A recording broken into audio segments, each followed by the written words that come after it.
The night descends with shadows deep. In blood heaven, no souls asleep. The blood moon rises in crimson light, casting its light upon the night.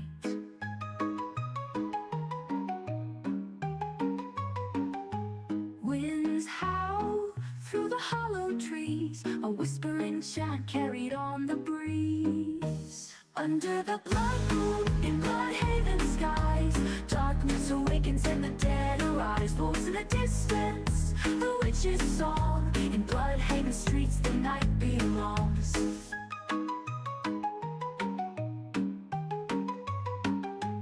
Lanterns flicker, casting ghastly forms. In the cemetery something stirs and storms. The graves crack open, their secrets revealed. In Bloodhaven no fate is sealed. A chill creeps in through stone and bone, as spirits of the lost make their presence known. Under the blood moon, in Bloodhaven skies, darkness awakens and the dead arise. Wolves in the distance, the witch's song. In Bloodhaven streets the night belongs.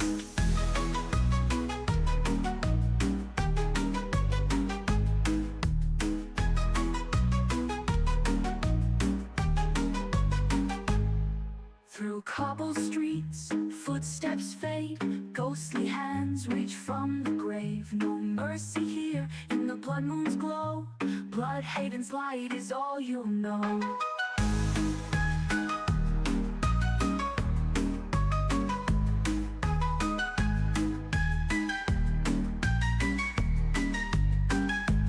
Under the blood moon, in Bloodhaven skies, darkness awakens and the dead arise. Wolves in the distance, the witch's song. In Bloodhaven streets the night belongs. Beneath the blood moon's gaze the shadows sway.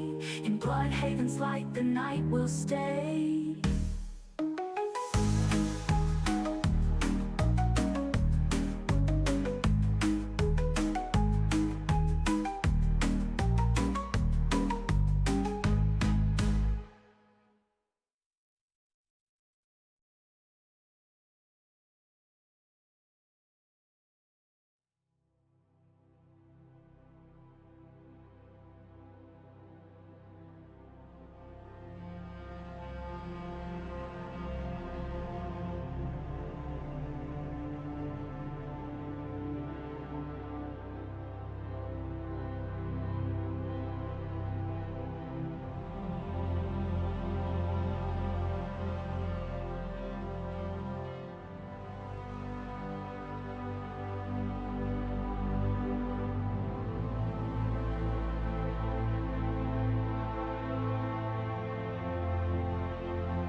Hey everybody, welcome back to another Inner Sleuths live stream. Today, we are going to be talking about PAX Day's 1.0 release. It is just around the corner. I hope you guys are ready to see what PAX Day is going to have to offer at 1.0. It's going to be a very pivotal time. There's going to be a lot of conversations happening during this live stream. I want to hear from each and every single one of you about how you feel the state of PAX Day is right now. What do you think 1.0 will bring? What do you think the world of PAX Day is going to look like given X amount of time? I want to hear all of that from each and every single one of you. For those of you who are new here, because there's a lot of new people flooding in, PaxCast is my dedicated podcast to all the news happening in and around PAX Day. That includes updates and news articles, everything you could think of that comes out around PAX Day. You're going to find it right here on this channel. If that sounds good to you guys and you never want to miss an upload, make sure you click that subscribe button. Really helps the channel out, helps the channel to grow. But we like to have open conversations about PAX Day, what the future holds for it, how we feel about certain patches or content updates or the lack thereof, and everything in between. All in good faith. Nothing said here will ever be meant with malice or anything like that. It's all in an attempt to help the development process because I think we all love PAX Day. and we want to see it reach its full potential. That's what this place is for. It's to have those hard conversations at times, to celebrate the victories at times, and every single thing in between. But I appreciate you all joining me each and every time that we do these podcasts so that we can talk about PAX Day. Today we have a lot to talk about. We have server wipe coming, we have full release coming, Game Pass, we have the launchers gone away now. You should have gotten emailed keys for that. We have a free key that they're going to be giving to all founders that you can claim between the 14th and the 16th. 5 new shards to talk about, and a whole lot of other stuff. But if you guys are looking for a great place to call home, look no farther than the Cheeky Buggers United. It's a great gaming community. We've been around for a very long time. We play all kinds of games together, and if that sounds like something that you want to partake in, a place where you can play PAX Day, you can play Ashes of Creation, you can play Star Citizen, Friday night game night, we're going to be playing a little bit of Minecraft coming up. You name it, we got something for it. If that's what you're looking for, then come on over to Cheeky Buggers United, type !Discord in the chat. That'll get you a link over to CBU. It's the home of the Order of the Blood Brothers and all of our clans, orgs, guilds, things like that. If you're wanting to join us in anticipation of 1.0, we have an application process. You can go over to our website. You can type !Website in chat. That'll get you a link over to www.cheekybugger.net, where you can fill out your very own application. Now, this process isn't that hard. I know it can seem daunting. I'm trying to find a way to maybe streamline it a little bit. I think I'm going to overhaul the website. I don't know, but that's a big process. Takes a lot of time. I do all that stuff myself pretty much. I have people who help me. Gwydion's been a huge help with the website and other things. I have people help me with certain things, but for the most part, like I host all these things myself. So it takes time to transition over to new systems and things like that. But you can go over to the forums and you register in the top right corner, and then you can go to the applications section on the left side and just hit start a discussion, and you fill out all the questions. If your application is marked pending, there's several that are marked pending. If it's marked pending, reach out to me on Discord or any of my admins, moderators, and staff, and we will make sure that we get you vetted. We have a vetting process in order to keep out all the trolls and bad faith actors and things like that, and it's worked amazing. We have one of the best gaming communities out there, filled with so many good faith people who just want to have fun and enjoy games. It's such an awesome place to play. I'm so proud of the space that I've built there for inclusivity, people to come together and play games. Sometimes you'll see people playing some little one-off game and you want to just see what it is, and they'll stream it on Discord, just chat about your day. It's an awesome place, really it is. So come on over there, hang out with us over on Cheeky Buggers United, and if you're looking for a home in PAX Day, we're going to be going into 1.0 together. We're going to rebuild Bloodhaven. It's going to be a lot smaller. We're not going to have no 100 to 300 plot build anymore, but that's because the plots are going to cost money. We have covered a lot of these different topics here on the channel before. So if you guys are wondering about a specific topic, please go check. You can always bring it up here and we'll re-chat about it, but because that's what the live is all about, is interacting with you guys. And I know there's a bunch of chat that went by that I'm going to have to get through and welcome you guys in still. Kind of a big intro today. But we do have a lot of other episodes that we've done on various topics. And the reason I held off on doing this one for as long as I have, because we got this news several days ago. The reason I held off on it was I knew there was going to be something more to it that was going to come out, a couple days after, a little bit of a trickle effect. So I was holding off so we can just talk about all of it all at once. And I was right. We got some more public shard Q&A info and stuff like that we'll go over near the end after we talk about the main releases and stuff. But welcome in, everybody. If you would like to support my work, you can click that join button down below. Not obligated by any means. I'm going to have merch going live very soon as well. And if you'd like to interact with Tangia, you can type !Tangia. People do all kinds of fun little dungeons and stuff there. So if that sounds good to you, type !Tangia. You can go over there. It directly supports my channel as well. You can join those Tangia dungeons for free if someone else starts them. They're fun little mini games. But I'm going to unpause that. And let's see, who do we got in chat? There's a bunch of people in here. We got Blimpy, Agaris. We got EOTB, Ange, Templar, Watson, Maven, Jack. Who else do we got? Salty Veteran. We got Victor, Havoc, Loop. Tons of you in there. Neil. Great to see you guys. Jade, great to see you. Darth, so many people in chat, guys. Share this with your friends. This is a big one. And then we will be having a Sanguine Council meeting, hashtag SoonTM, over on the CBU Discord for any of the Order of the Blood Brothers members. We're going to be doing a little meeting there. Now, I know, I'm going to preface it with this, guys. I know that it's not super, super hype to get into PAX Day, right? Because we haven't really gotten any content in months. Their last thing, their autumn, quote, content update, there was no content to that. We haven't gotten a lot of content in a long time. So we did a poll. There's drastically reduced numbers across the board. I know other groups are having trouble with people not wanting to return and stuff as well. It is what it is, right? I never want to, I will never force anyone or pressure anyone to play something that they don't want to play. If you play PAX Day, great. If you don't, if it's not for you, awesome. I mean, it literally doesn't matter to me, right? I just want people to have fun and enjoy their time playing whatever games they want to play. Our time on this earth is limited. It's very precious. I want you to enjoy every moment that you're spending of it playing good games with good people making awesome memories. That's what our community is about, and that's what I want for you guys. So I'm always going to tell you the truth. I'm never going to waste your time. I want you to be well informed so you can make an educated decision if it's for you or not. Maybe this is your first and you're looking to return and you want to know what there is. If you're acting in good faith, throw your messages in chat and I will do my best to read them. Obviously, I'm going through my intro and stuff here, so I haven't read all of your guys' chats yet, but I see Kat died in there. Great to see you as well. I love interacting with you guys. That's the whole point of this, right? So if you know someone who wants to check out PAX Day or wants to hear more about it, please send them my channel. We do PaxCast, and we're going to continue to do PaxCast well into the future. I'm going to be here for the long haul with you guys. But let's get into the news. PAX Day 1.0 for founders. What does it mean for founders? They start off by saying, hello, Paxians. We've finally announced the release date for PAX Day 1.0, October 16th, 2025.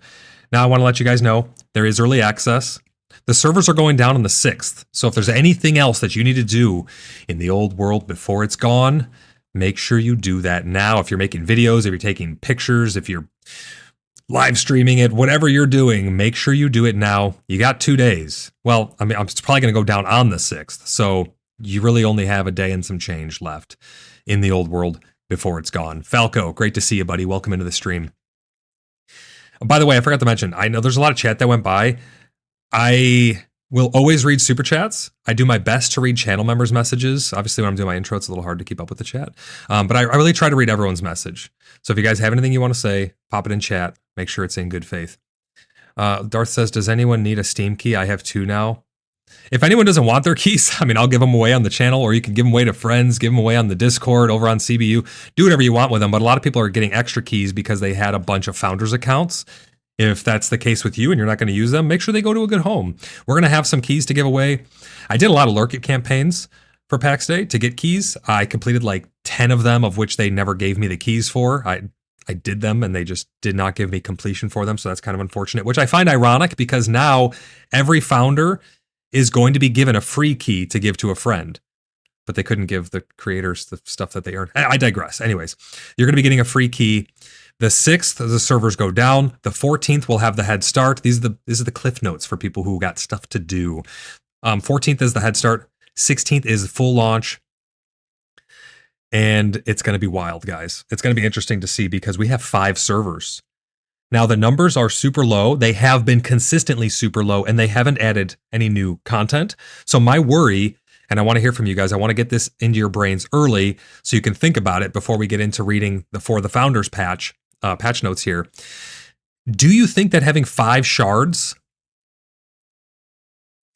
soon to be 6 shards, do you think that's a mistake? And a little bit of info, the test realm, you will have to pay for your land claims on the test shard. They're going to have a PTR shard, a public test shard that is going to be opening up, and you will need to pay a subscription to have. It's very interesting. We're going to talk about it. We're going to get into it. But 6 servers, guys, with the population that PAX Day has. Now, obviously, the ebb and flow of gaming, right? There's going to be a spike. How big is that spike going to be? How long will that spike last? I don't know. I'm going to be there to find out, and we're going to talk about it with you guys. Hopefully we get a chance to do some more RP streams and things like that, because those were honestly my favorite times. Those were my best times I've ever had in PAX Day, was role playing with the community and doing those streams with you guys. But I want to know your opinions on if you think 6 realms is too much for the population density. I want to hear from you guys. Maven says, don't forget to hit that like button. Let's catch up on a little chat. Templar says, yes, LOL. I think they realized how little people will really be playing. People would just play on the test realm, get around subscription. I mean, you could play on the test realm. Well, no. Here, listen. If you have a subscription, you have access to the test realm. You're paying for your regular subscription and you get access to the test realm, and they could mirror your plots over there. They're making you, if you buy token, let's say you buy a 4-pack of tokens or whatever, you can only use 4, and it consumes them if you use those tokens on the test realm. That's what I find kind of silly.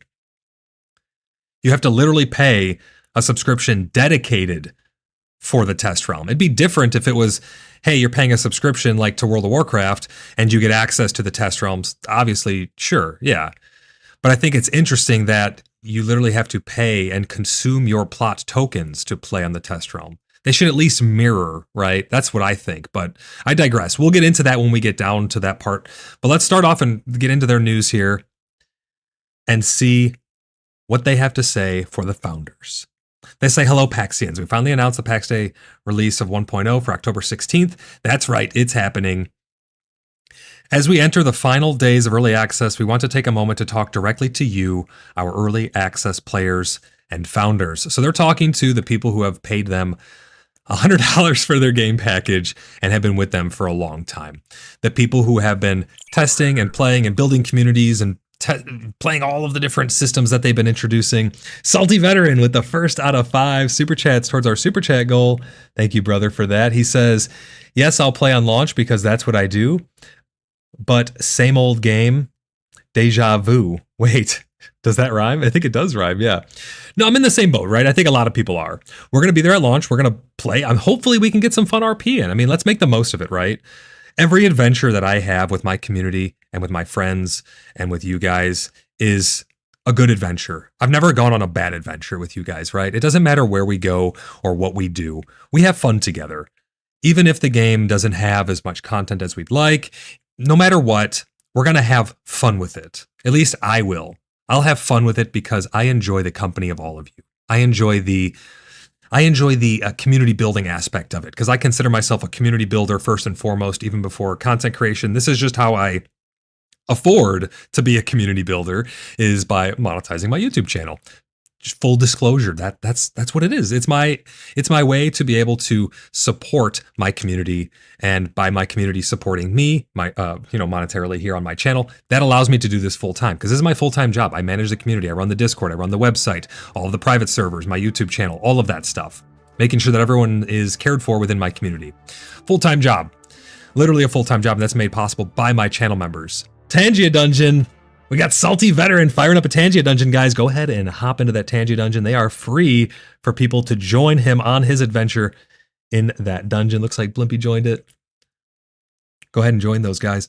But yeah, I mean, I'm going to have fun regardless, right? It's going to be an adventure to pop back in with you guys and explore the world. And maybe we get some changes with it. We don't have patch notes yet. I think it was kind of abrupt, the launch. I think the launch was a little early, in my opinion. Hey, XUs, how's it going? Hey, Fizzy, JM Ferbs, great to see you guys.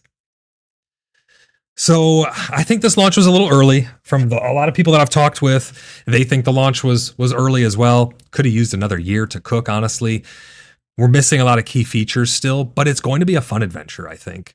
For how long that adventure lasts, I'm not sure. I don't know. I guess that will be determined by the masses when the numbers, start to dwindle again after the spike. We'll see what happens, right? You have the diehards who are going to be there through and through. You have people who are going to pop in to test it and check it out. You have everything in between. But I'm excited to go on the adventure with you guys and see where it takes us. I do feel like it was kind of abrupt. I mean, the 16th is not that far away. You have games like Ashes of Creation where just for a standard patch, they'll tell you more than a month in advance. They're like, this is our goal. We're going to be doing this patch on this day. We'll do the test cycles here. They have it all planned and scheduled out. A lot of things with Mainframe, they seem very last minute. They seem very rushed. I don't know. I don't know if you guys agree with that. Let me know in the comments. Let me know in chat if you guys agree with that. It seems like things over at Mainframe get kind of rushed. We get last minute notices about things, and we don't really get a lot of heads up to be able to plan accordingly. Corey, great to see you. LX1MN, great to see you. I think the launch is perfect because we will need that year to build our cities for when new players come in. Maybe. Yeah, I mean, that's an interesting take on it. Corey says, if you have little content, they should delay, but I'm sure they won't. They're not going to delay.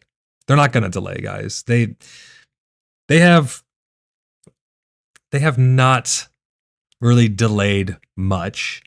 They kind of go forward with their stuff. Now, I will say, normally when we get a patch, it's normally pretty polished, almost too polished. And that's why I think maybe they're going with the public test server, public test shard, because they want to give things a little more unpolished into that environment. Again, I just wish that it didn't cost you an additional subscription in order to play there. It's kind of interesting.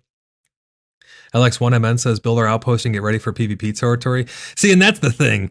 The main chunk of the game is going to be PvP now, but like, we're role players. I mean, I like PvP, but not everybody really cares about PvP, and that's really the end game of PAX Day. And that's why I think it's a hard sell for a lot of people. Watson says, if the game is the same as it is now, then I'll give it 3 months. That may be, that's not a bad estimate, actually. You know, if they don't add anything within those 3 months, it may taper off based on the previous numbers and stuff. That's not a bad estimate. Agaris says, I'll be honest, the game has been a heartbreaking experience for me. I want the game to be the best possible. I understand why people will want to keep playing, but I'm not sure I can do it. And hey, that's why I always say, I don't want anyone to ever feel pressured, right? I know that, listen, there has been this cloud looming over PAX Day of like depression and sadness because we all had and have such high hopes for it. Maybe too high of hopes. But there are people who have told me, I've talked with so many people in the community, and there are people who have told me this was my forever game. And now I'm like super depressed because, you know, my forever game is not reaching its full potential. And I understand. But that's why there are other games, there are other things to do. I don't want anyone to ever feel pressured into playing PAX Day. If you want to, great. If you don't, you don't have to. But I get it, Agaris. I'm not a guy with a lot of money to spend on it. So the combination of features will make it unlikely I'll be able to play. Well, that's the nice thing. If you choose to come and play with us, Agaris, if you just want to hop in or whatever, and maybe there's other clans who are merging with us right now. There's other communities who are using the Fellowship of the Free Cities to come and make alliances with us and live by us and play out their role play stuff. There's a lot of moving parts right now, but there are groups who are just outright merging with us. And some of them are very close friends of ours because they just ran other groups and things like that. And that's perfectly fine. You can have our infrastructure at your disposal because we are one of the bigger clans, and I think we're gonna stay one of the bigger clans. So it's gonna be a lot easier on people to have that infrastructure. But I get it; people want to build their own castles and things, and they got used to it. I know you really love your Holt, so I resonate with you, man. I hear you. 100%. Corey says, I haven't followed this game very much, but really, game doesn't interest me. And it's not for everyone, so totally understandable there. Jack says, I'll be out of town at launch. I won't be able to play until I get home. I hope they can right the ship, but I'm skeptical. A lot of people are in that same boat as well. It's really a mixed bag all over the place. People are literally all over the place with it. Some people are super, super sad. Others are still hopeful and holding on to that hope. Watson says, my heart is broken with how the game has turned some V2. Turned since V2. We're still in verse 4, but verse 4 was very, very short. If they're going to end it with this 1.0 launch, I'm not sure. Loop says, that's how I feel. I'd never stop playing PAX Day, but then I did. Oh, you thought you'd never stop playing PAX Day and then you did. Ilaria, how's it going? Welcome into the stream. Great to see you. Ilaria says, hello, everyone. Glad we are talking about launch. Wish it were a bit more exciting and content. Exactly. That's the key, right? Let's fire up some lo-fi. And let's get into this, guys. Founders benefits. So first of all, as an early access player or founder, you do not need to repurchase the game. That should be said right in the outset. You guys do not have to rebuy the game. And with the game not forcing a subscription, you will be able to play regardless if you want to use your tokens or not. You can hop in and you can check out all the stuff. That's really one of the biggest saving graces in my book. You'll be able to, and I'm not really a fan of free-to-play games, honestly. I like when the games like World of Warcraft require a subscription because it's a gate pass to get into the fun park, right? You get to ride all the rides for free, but you paid your ticket at the gate. Here, you will be able to play for free. You won't have to pay a subscription.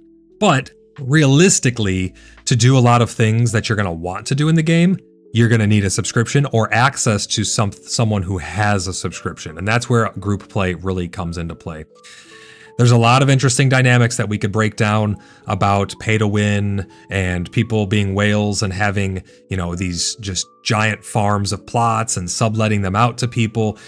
There's a lot to be said about that. I think that every game has problems with those things, but if you'd like to talk about those things in particular, no problem. We can chat about those. But I do think it's going to be having some issues with that, especially considering that we don't know the full systems that are coming for PvP in terms of, and this is the end game, but in terms of getting the resources out of Lioness. Right now, you can just teleport with them. It is our thoughts and my thoughts that eventually you won't be able to teleport with these materials, or it will cost you more grace to teleport with these materials. And in that case, you're going to want to have plots in Lioness and have fought over those places, in which case having deep pockets is going to matter. You're going to be able to have those safe zones. And then they also expressed that once you become a house, which is part of the feudal system, that's not implemented yet, but when it is implemented, you can take your clan, turn it into a house, and your house can be a part of an alliance. And if your alliance controls anything surmountable in terms of PvP, war can be waged upon you. And it will last a certain amount of time, but if war is waged upon you, you could be killed anywhere besides your own plots. So having deep pockets and having more plots means you have more safe zones scattered around. Just something to think about with all of that. Maven says, we need to see what comes next and let people enjoy as much or as little as they want. Well, I mean, that's what people are going to do anyways, right? People are going to always enjoy as much or as little. Dragon, how's it going? But they're always going to enjoy as much or as little as they want. I mean, if people don't want to be there, then they're not going to be there. If they do, then they will. Falco says, I stopped playing after the first wipe, lol. I'm sure a lot has changed. You'd be surprised, Falco. Not a whole hell of a lot has changed. And I'm not being sarcastic with that. I'm like, listen, guys, we have to talk about the hard things. I'm always going to tell you guys the truth. The fact of the matter is, we've not really gotten much. Some argue we actually lost more than we gained. There are some systems and some pieces of the game that were taken away that we've never really fully gotten back yet, especially since alphas. So we're missing a lot of content still, Falco, needless to say. But are you coming back for launch, Falco? I'm curious. We're going to be doing another poll and having a meeting over on Discord coming up in the next couple days to see where everyone stands with it. So make sure you guys are all partaking in that. Maven says, I feel like they will get direct feedback in form of money rolling in the door. Hopefully that's a good motivation for a dev team because they like to eat and pay their bills, right? Well, they also have backers, investors. That's the word, investors. I'm not sure what's going on with all of that. There's a lot of whispers of different things happening with their investors and stuff. Maybe they're being pushed to release this early. We're not really sure. It's all speculation, right? But they do tune in from time to time into the streams. So if any devs are out there, hello, welcome to the stream, and maybe pop in chat and answer some questions for people. Maybe we can get an actual unscripted interview. Falco says, I'll be there. I look forward to seeing you there. So we're going to not need to purchase the game again. Based on the Founders Pack you purchased, you will be keeping your Founders Discord role, cosmetic recipes, and will be granted 1 to 4 plot tokens and 1 to 4 months of premium. Now, this is a welcomed change. This right here is a big welcomed change. Amber, thank you for the 2nd out of 5 super chat towards our super chat goal. Appreciate you. Thank you so much for the support. Havoc says, we will soon see if they have actually been sandbagging. That's a good point. That's a really good point. Illyria, welcome to the Senior Sleuths. I appreciate that. Thank you so much. Thank you for your support. If you guys would like to become channel members and support my work, you can click that join button down below. There's all kinds of perks that go along with it. Huge shout out to all of my channel members. Thank you guys for all of your continued support. You guys are the best. Illyria, thank you for becoming a junior sleuth. And thank you guys for the 2 super chats too. Really appreciate you. Havoc says I'm just huffing copium. So you want to see, you're looking to see if they have any new content they're going to review. I don't know. See, as someone once put, I am cautiously optimistic, right? I am wanting the future to be really, really great. I'm hoping that come the 16th, we just get inundated with, well, it'd have to be the 14th, right? Because that's when we're going in. We'd have to be inundated with patch notes of just awesome stuff. Awesome stuff. I'm really hoping that happens. But given the track record, I'm very, straightforward. Based on the track record, based on how things have been handled before, knowing mainframe, knowing the game, knowing the development process, and all of these things, I can only judge it based on what I know and how it's been, right? Our experiences with things shape our opinions of them going forward. And I just don't know if that's going to happen, but I guess we'll see, right? Travis, how's it going? Says, hey, Void. Hello, Travis. Great to see ya. Kappa or Koopa? Is that Kappa? What does sandbagging mean? So sandbagging means that they have a lot of content that we just don't know about, and they're saving it in order to lift the sandbags and flood us with the content, right? That's what it means. They're stopping the flow intentionally with those sandbags, and we don't know about it, and then they're going to release the sandbags. They're going to lift it up, and all of that content's going to flow out. Here's the reason I don't know if they're doing that. And you could disagree with this, but this is just my opinion. I don't think they're doing that because all that stuff would have to have been tested, right? And what is early access but to test? We would have been testing those things. Now, we never know, right? We never know. It could happen. We'll see. We'll know very soon. It's the 4th already. We got 10 days before we go into our head start. We're not that far off, guys. We're really, really close. Salty Veteran, thank you for the super chat. 3rd out of 5 super chats. You guys are killing my goal. We're just over a half hour in. Salty says, sadly, if they keep going at this rate they currently are, the devs are going to be eating ramen noodles every night instead of steak. They better have some good sandbag goodies in store. Time will tell, man. Time will tell. We have no idea how much money they have. We don't know how much money they've raised. It's all speculation, right? They got money from Anderson Horowitz and some other people. We don't really know. We're going to see, though. Cad, welcome to the Sleuth Squad. Holy crap, the Sleuth Squad in the house. Really, really great to have you, Cad. Illyria, thank you for joining the Senior Sleuths, Cad. Thank you for joining the Sleuth Squad. Really, really appreciate you guys. Means a lot to me. It really means a lot to me to know that you guys appreciate some nice, honest content, open platform where we can chat about all things good faith, good, bad, or indifferent, and that is what you want to see and hear. It really, really does warm my heart. Appreciate you guys so much. Havoc says, and now I'm hungry. I'm always hungry. You know what for? Brisket. Let's get some briskets in chat from our new channel members and old channel members alike. Throw some briskets in chat. Let's see what else we're getting as founder benefits. One of the big changes is we are now getting 1 to 4 months of premium. That we were only supposed to get 1 month of premium. As far as I know, you're only supposed to get 1 month of premium depending on how many, or regardless of how many plot tokens you had or were purchasing. Now we're getting 4 months of it. I think that's great because in my opinion, the game's not worth playing without having that premium. That premium is affording you 50% more grace, 50% more login grace, 50% more XP towards your crafts and your weapon skills earned. That's a huge bonus. That's a huge, huge, huge bonus, having 50% more basically progression. And I personally would not really play the game without having that 50% because it's already a crazy grind. So having it be slower would be just insane. Salty Veteran, thank you for being a member of the Junior Sleuths for 12 months. It's been a year, brother. It's been a year. It's so crazy. It feels like this PAX Day adventure just started not long ago. At least for me. It feels like, yesterday I was just doing all kinds of streams. I haven't really streamed too much gameplay content, and you guys know why, but it's like a year, man.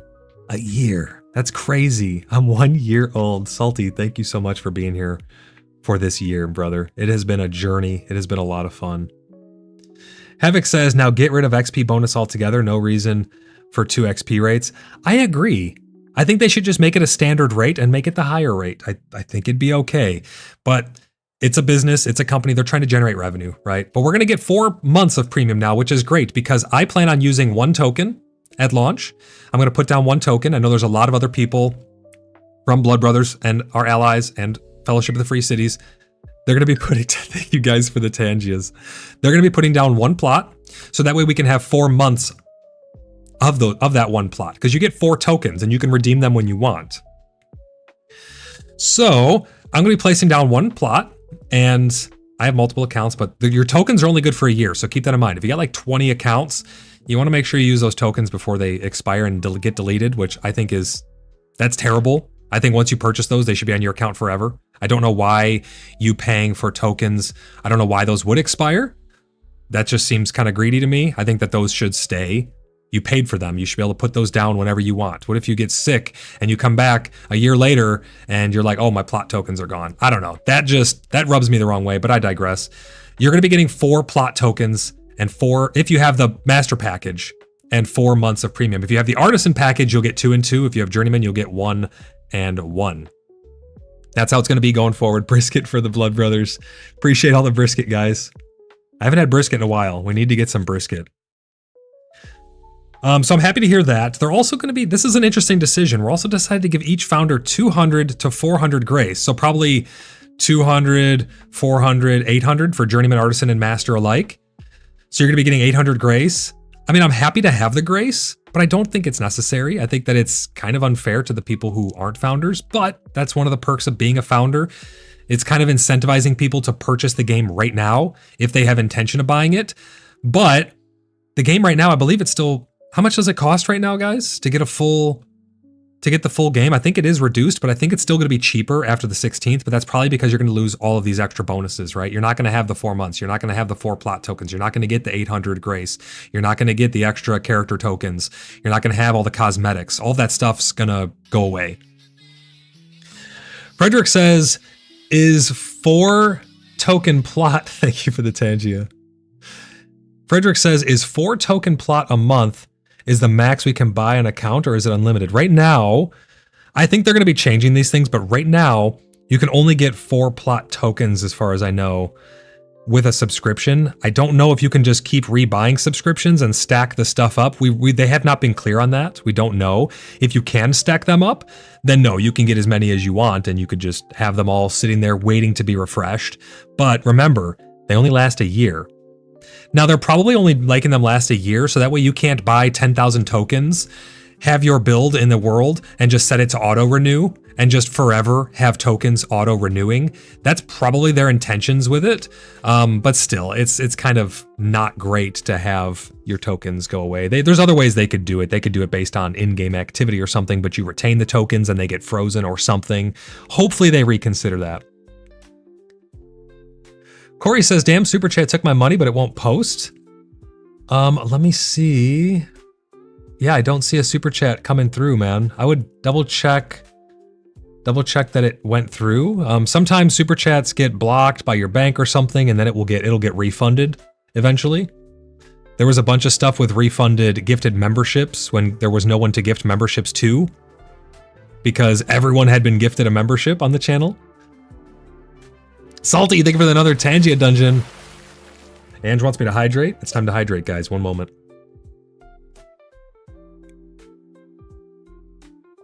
Thank you for the hydration reminder. Appreciate you. But yeah, we don't know, Frederick. I would imagine you can only get 4 per subscription, and you can only have 1 sub active, maybe. That's what I would assume. It's not going to let you refresh until you're running out of time, but I guess we'll see what the shop looks like when the time comes. We don't even know where the subscription is going to take place. Do you pay the subscription in game? Do you pay it on Steam? Do you pay it on their website? It's kind of convoluted right now. We don't really know. Havoc says only 4 plots per account. So even if you had extra token, you cannot spend more than 4 per month. Oh yeah. There's only 4 slots per account. Right? Maybe more could be generated. I don't know. I actually have 5 on the test realm right now, or on the test realm, on the existing server. I'll log in and I'll activate all 5 and I'll see if it makes a 5th account, and I will let you guys know over on Discord. I'll do that after the stream, because I have 5 tokens for whatever reason. Salty says, sometimes YouTube and your bank don't get along. There it goes. Corey says, here we go again. Corey, thank you for the super chat, man. I really appreciate you, brother. Thank you so much for that super chat. 4 out of 5 towards our super chat goal. You guys are killing it. You guys are absolutely killing it. There it goes. So we're getting 4 months of premium and 800 grace. I mean, most people are probably gonna have 800 grace because they have the master package. Those are our benefits. Here's what the packages look like now. Everybody's getting game access. Founder Discord role, everybody. Premium status, 1 month, 2 month, 4 month.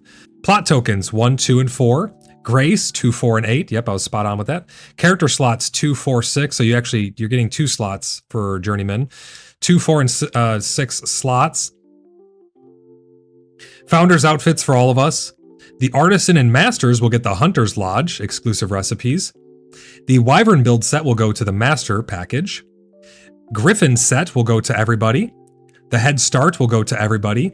And an extra copy of PAX Day will go, again, to everybody. Now, I'm not sure what the difference is going to be in price when the game comes out. Maybe it'll be cheaper and it's not worth it to buy the extra copy now, or to buy an account now to get an extra copy, but it may be worth it if you're looking to get into it to get a free copy by buying the Founders package now, if you think, and only if you think, that you're going to enjoy PAX Day. Let's see what these surprises for us are. That's not all. To celebrate the release of PAX Day 1.0, we've prepared a few additional surprises for our founders, Journeyman, Artisan, and Master. It doesn't matter. Check it out. 3 exclusive recipes. So we're going to be getting these 3 things right here. This is the, what do they call this? The Griffin Wind Vane, the Griffin chest, and the Griffin relief panel. There's the chest. There's the relief panel. They look pretty nice. I like them. I mean, their stuff always looks good, right? The game is absolutely beautiful. I think there's no doubt about that. Head Start. As a founder, you can play on 1.0 game servers as soon as October 14th, 2 days before the official release. Head Starts always seem a little cheesy, especially paid Head Starts. They always seem a little cheesy to me.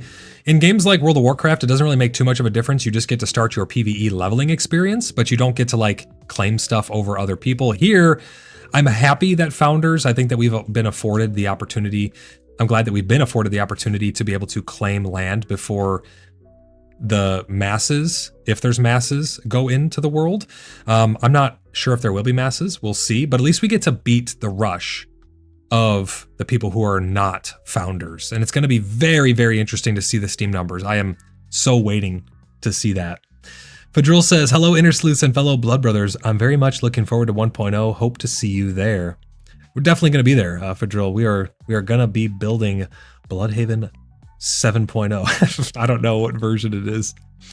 Jade says, I have a stack of those wind vanes. Oh, do you?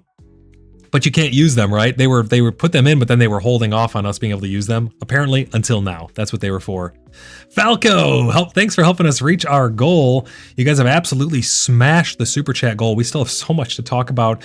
We're just a fraction of the way through this stream, but you guys have absolutely obliterated my super chat goal, and I so much appreciate that. Thank you guys for all of that support. Thank you for the channel memberships and all the super chats. Falco says, sweet, I could force my wife to do all the things I don't want to do with the extra copy.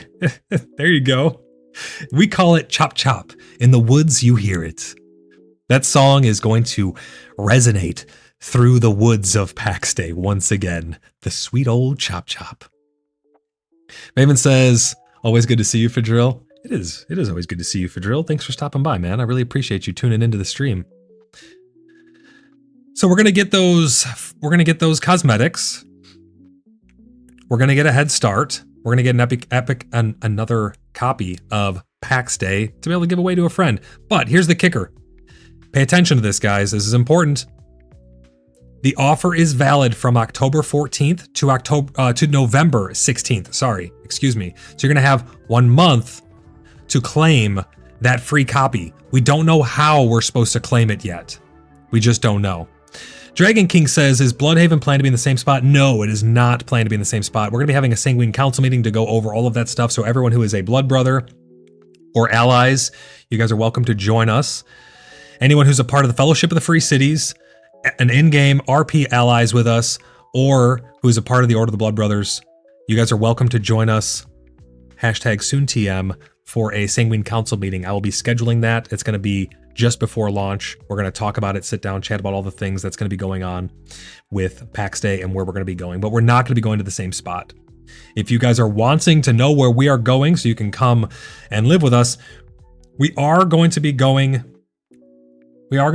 to SIF, which is the North America RP shard. That is the world that we're going to be going to. That's the server, the shard, whatever you want to call it. We're going to SIF RP. And if you'd like to know where we're going to be building and stuff, we'll be sharing all of those details. #SoonTM. But I really want to let you guys know about the Fellowship of the Free Cities. If you guys are role players, whether hardcore or softcore role players or anywhere in between, you can come and join the Fellowship of the Free Cities. This is an RP initiative where we have a kingdom being started up. We have the Freedom Fighters with the Order of the Blood Brothers. We have Good Faith Bandits. We have independence groups. We have solo players, hermits in the woods. We have everything in between. There is nothing that's off limits that doesn't step, as long as it doesn't step on other people's toes, nothing is off limits for this RP initiative. You can come and start your own kingdom. You can join an existing kingdom. You can make your own clan and role play with us. We're going to have player-driven stories. What I think PAX Day does best is role play. Now, a lot of people, they need content in order to want to role play. So fingers crossed. I love the role play in PAX Day. I've never really had quite as good of role play. Maybe on like Minecraft server, controlled environments.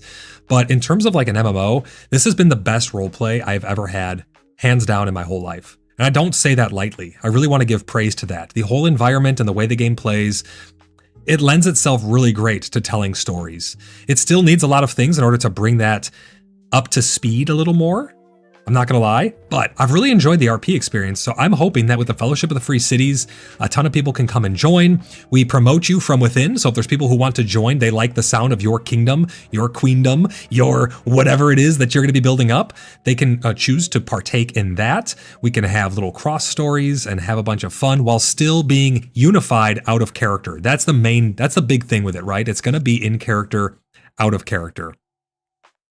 Separation. So anything that happens in character, conflict, drama, all that stuff, that is completely separate than our out of character demeanors. We're gonna be we're friends over on Cheeky Buggers United, and anything that happens in game stays in game. It's not to be taken personally. It could be the severing of alliances. It could be the building of alliances. It could be backstabbing. It could be all kinds of things. But we will stay unified on the front of PvP. That's the thing. When we need to do a call to arms, we're all friends out of character. We will do those call to arms to push back either bad faith actors or whatever it needs to be. That's the beauty of the Fellowship of the Free Cities. If that sounds good to you guys, come on over to Cheeky Buggers United, ! Discord in chat. You'll get a link over there. You can sign up to join the Fellowship of the Free Cities. I'll make your recruitment post for you within the CBU environment over on the Discord, within that community. And it's really going to be a lot of fun, guys. Season 1 is going to be starting up as soon as we get in to PAX Day 1.0, coming on the 14th. You're not going to want to miss it. I'm really hoping. I cannot express to you how much I'm hoping with my fingers, my toes, my eyes, my arms, my legs, everything crossed, hoping that 1.0 is just an absolute banger. We want this to smash it out of the park. Awesome content and stuff. We will see, though. We will see, absolutely. Let's catch up on a little bit of chat. Falco says, it definitely came pretty close to Ultima Online from being good for RP for me. I never played Ultima Online, but I've heard a lot of good things about it. We still got to find the ashen-haired girl, Void. We got a lot of stuff to tie up in PAX Day, a lot of really cool things. You know, we never really got to find the feathers of the stone feathers of the apocalypse and things like that. Maybe we can strike up some really old, good RP lore stories and help flesh out the canon of our clan and everything. We are in official lore after all. But I really hope that they continue to lean in to the RP side of PAX Day. Maybe even going as far as changing mechanics for RPers. Like on an RP server, I don't know, man, the clothes, they're so hard to make now, it's crazy. You look like a freaking peasant forever. Even if your RP is that you have 100 people and you built up this whole city and you're a king, you need to have someone who can make the stuff for you to wear. It's like, we just want to role play, right? We just want to make it inclusive, make it accessible to everybody so we can role play. EOTB says, Falco, you ever try Ashes of Creation? Ashes of Creation is very, very promising as well. I like to think of it as it's akin to the Star Citizen of high fantasy MMOs. It's really, really fun. Illyria says, fingers crossed. Absolutely. Okay, so we know those things that we're going to be getting right there. Here's what they look like. Pretty cool stuff. I'm happy about that. Looking good. This is the end of this article here. Additional information, the wipe. At release, everyone will start new on a new shard. All characters, plots, inventory, skills, etc. All of that stuff's going to be wiped and deleted and reset. We knew that was going to happen, though. We absolutely knew that was going to happen. It's why you look and you see like the city just completely destroyed right now as the plots that have expired and stuff like that. This is the final wipe of our... See, this is an interesting way that they word this. That's the final wipe of our early access, and there won't be any wipes after PAX Day 1.0 is released. It's interesting way that they word it because I'm glad they clarified after. They said that was the last wipe of early access. That was the last wipe at all. There's no more wipes. So I'm glad that they clarified that there. There's not going to be any more wipes. I wonder what that means for the state of the world now. Because before, whenever they've made map changes, they had to wipe the world in order to bring us those changes. There was big sweeping changes, 3, 4, 5, however many times they wiped the world. I think it was like 3 or 4 big wipes in order to bring us a new map. The map's not perfect. There's still rips in the world. There's still things floating. There's POIs that are all janky, and this stuff's here floating in the air, and this is sunk into the ground. There's trees under the bottom of the oceans and stuff. Very interesting things. How are they going to fix those post-wipe, or are we just stuck with those forever now? And the dreaded, guys, the absolute dreaded trees coming through our properties, I don't think those are going anywhere. Those are here to stay. We've talked a lot about that, but I think those are here to stay. Fizzy says, I'm like for drill, love medieval gameplay. Absolutely, I love it. It's some of my favorite, to be honest. Time to sharpen my stick, Fizzy says. Absolutely. What the heck is that? Oh, horses. Oh, it's ridiculous. Thank you for the Tangia. Yes, I do find it interesting that we're not getting horses, actually. And according to what they said, we're not really getting much PvE content for the foreseeable future, but I digress. Let's continue on what we got here. So no more wipes. We will communicate the complete list of available shards at a later date, which they've already done. We have the full list. There's going to be 6 shards going forward, 6 independent servers. PAX Day launcher, guys, on the 1st, the PAX Day launcher was gone. If you have not been keeping up with everything and you had the launcher, you should have been emailed a key for each and every single account that you had. You'll be emailed, or you should have been emailed, a key to activate it on Steam. Now, if you are wanting to carry over anything, which I guess it really doesn't matter because your account's being wiped, so that nothing really needs to get carried over. But when you activate those, Steam will make its own account for it. You can link it to your PAX Day account on their website if you like for each of your accounts. Plan all that accordingly. We talked about that in the last stream. But you should get a bunch of Steam keys emailed to you. They'll be sent to the email address that's on your PAX Day account, so you're going to have to bring those over to Steam, sell them, give them away, whatever you're going to do with them. I have no idea. I don't know if those expire or if those keys are good forever. But they say, last call if you're interested in any of these exclusive perks, including the Founders Packs. Make sure you get them now. They're going to be available until October 6th. So you only have 2 days. When the servers go down, they're going away. So if you want to get a Founders Pack, now is the time to do it. They say, once again, we'd like to thank you for your continued support during early access. We would not have been able to release PAX Day without the support of the community and your passion, feedback, and encouragement during these past months. It's been a wild ride. It really has. It's had its ups and downs. I would argue it's had more ups than downs because we went through the downs together. And that really is what sets us apart, right? We went through those downs together. Cheeky Buggers United, the Order of the Blood Brothers, and all of our allies and friends in the greater PAX Day community, we went through those ups and the downs together. Through sickness and in health, right? But we're getting close, guys. That was their announcement to us. Let's go see what else they have to say. We're going to look at the shards here. So here's the shard list. For those of you who are interested on this, a 1.0 release for PAX Day just around the corner. It's time to unveil the list of shards that will be available on release, so you can organize with your friends, clan members, where you want to settle. Again, we are going to North America SIF. That is going to be the home of the Order of the Blood Brothers and the Fellowship of the Free Cities. North America, SIF. We are going to play on the RP shard. Now they say reminder for the RP shards that RP, aka roleplay shards, they're not going to be enforced, which is understandable. There's no enforcement on there, but hopefully they're still moderated. Hopefully their servers can be moderated. We've seen things like penis towers and middle fingers and all kinds of offensive, terrible offensive things left in game, and they never got dealt with. You could argue it was because it was early access and they had other things to worry about. Now the game's going to be 1.0. I hope they can step up their moderation and their in-game game masters and stuff, because that's important. Havoc says, catch you all on SIF, brothers. Absolutely, Havoc. That's where we're going to be. We're going to be on SIF. The other servers are North America, Selene. That's the normal shard. So for anybody who doesn't really care to RP, there's a space for you there. And then in Europe, you have Tyr for your normal shard, non-RP shard. And you also have Demeter for your European RP shard, and then C has Balder. But there's also going to be a shard that is going to be for the public test shard. So there's going to be 6, count them, 6 servers for PAX Day. Now the thing about PAX Day is your server is the only people who you can see. Now I'm curious how many people can still be on screen at any given time. We haven't really pushed it to the limit in quite some time, but I'm curious how many people can actually fit on screen now. It used to be like 80 on screen at a time. Even if other people were there, you just wouldn't be able to see them. So I'm wondering if that's still the limit. I'm not positive if it is or not. Watson says, that mainframe statement makes me wanna, Templar says, the Great Wall. Yeah, do you remember that? Do you remember that Great Wall of the North? We have so many great memories here in PAX Day.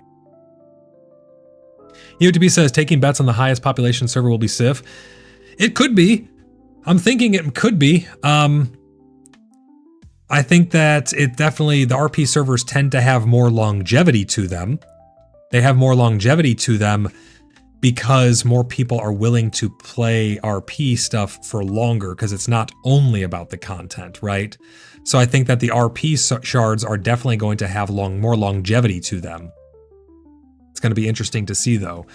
But they stress that, you know, they're not going to be enforcing any specific rules on these shards. There won't be any RP-specific moderation either. So they say RP-specific moderation, and that's okay. We don't need RP-specific moderation. We just need moderation. We need to make sure people are abiding by the rules and stuff. We trust our community to behave as they should and not disrupt RP adventures. Well, that's all I'll say. Well, we'll see. We'll see what happens there. If you don't want to RP, they have other shards you can play on. And that's very refreshing. I'm happy that they worded it that way and that they said that. If you don't want to RP, they have other shards to play on. Before, when they were getting rid of, or when the other server was full before, the regular server, they said, don't worry about it, just go to the RP server. It's no big deal. It's the same experience. We don't enforce anything over there. Just go play over there. And that was kind of like, I don't know, a lot of people took that as a slap in the face to the RP community. But here they're saying, if you don't want to RP, go play somewhere else. Go play on Selene. And that's, you know, that's what you guys should do. And then here is the public test realm. Lot of information about Arcadia, the public test shard. With the full release of PAX Day, we're also excited to open up a brand new public test shard, Arcadia. This shard will be available for everyone who wants to jump in with their characters and plots. Initially, it'll be identical to the other live shards, featuring the same content and game version, so the 1.0 versions are going to be the same across both of them. However, after a few weeks, we'll begin rolling... So, few weeks, guys. However, after a few weeks, we'll begin rolling out new content there first. That means if you choose to play on the public test shard, you'll enjoy early access to upcoming features before they arrive in the regular shards for live testing and final balancing, a chance to shape the game by sharing feedback on new content ahead of release.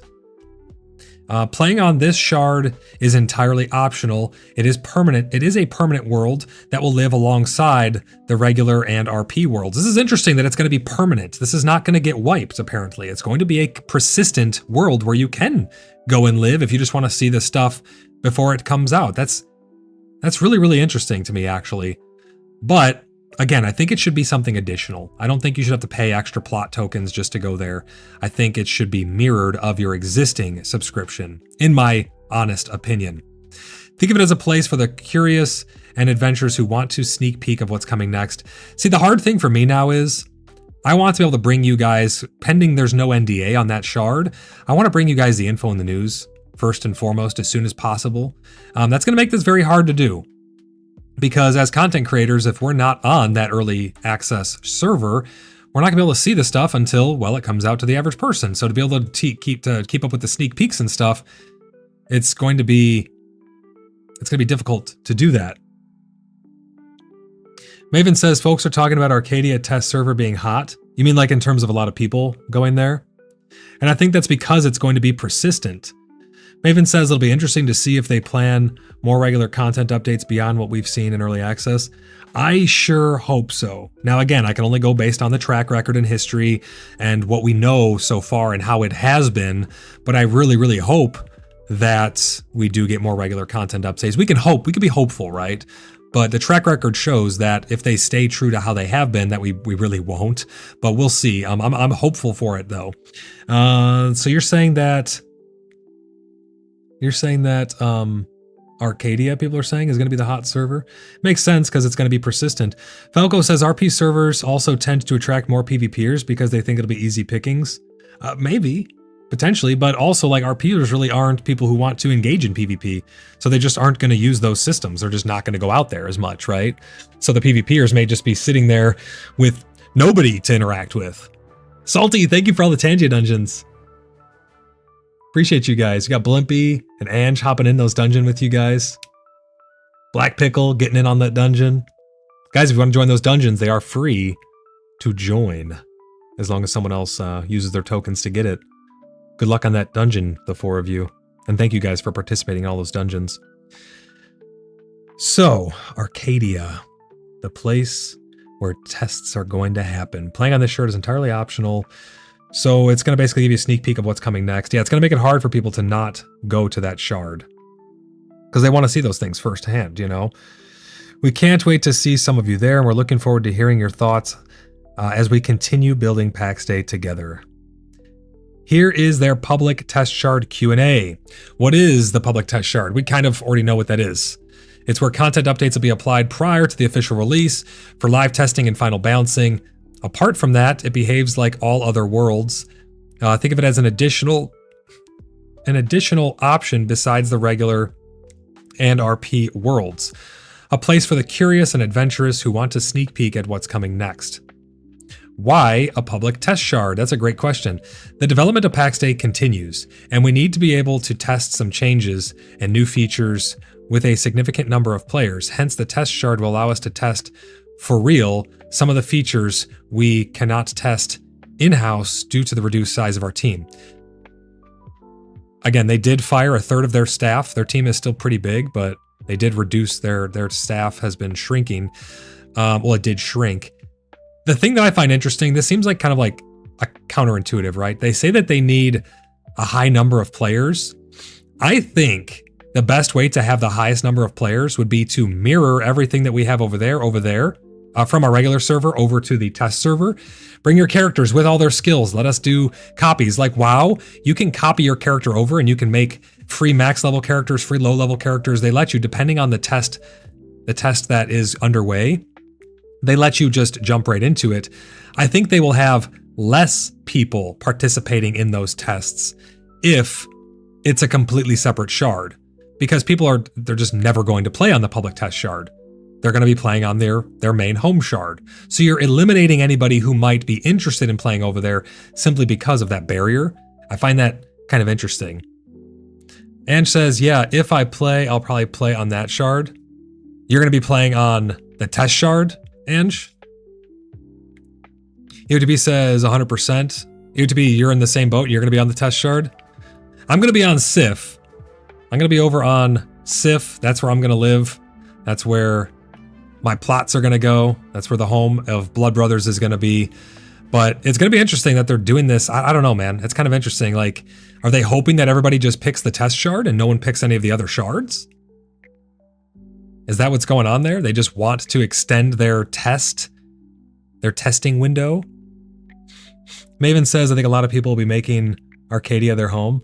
Potentially. You also got to keep in mind that you're not really playing the full release of the game then. You're playing a potentially buggy test environment where you're going to be continuing to be exposed to, new things, sure, but also things that could ruin your experience. There could be bugs on there that delete your plots or your builds. There could be bugs where your character gets bugged and you lose your weapon skills.